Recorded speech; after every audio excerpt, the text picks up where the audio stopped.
Assalamu alaikum wa rahmatullahi ta'ala wa barakatuhu. Da farko sunana Mustapha Habibu Muhammad wanda aka fi sani da ‘yan kore.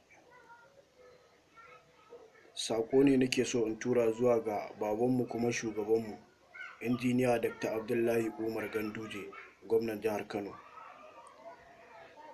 Baba, muna roƙon hanyar da ta taho daga Kaduna ta shigo jihar Kano, ma'ana titin Zaria Road, muna roƙon da a canja mana wannan suna zuwa ga wani abu da muka ga ya fi dacewa da jihar Kano, amma ba Zaria Road ba, kasancewar Zaria wata ƙaramar hukuma ce daga cikin jihar Kaduna.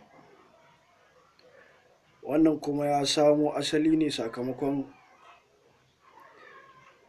irin cin zarafi da muke fuskanta ta ɓangaren mutanen da suke zaune a jihar Kaduna, kama daga kan wasu celebrities ɗinsu har zuwa shugabansu ma gashi irin abubuwan da yake faɗa a kan jihar Kano.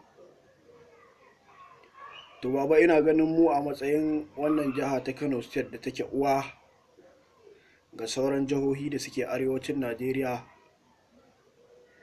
kuma muka rungumi wannan suna na uwa har muke ɗaukansu a matsayin 'ya'yan wannan jiha ta hanyar saka wasu sunaye da suka shafe su a kan titunanmu ko wasu muhimman wurare, to su ba sa ganin haka.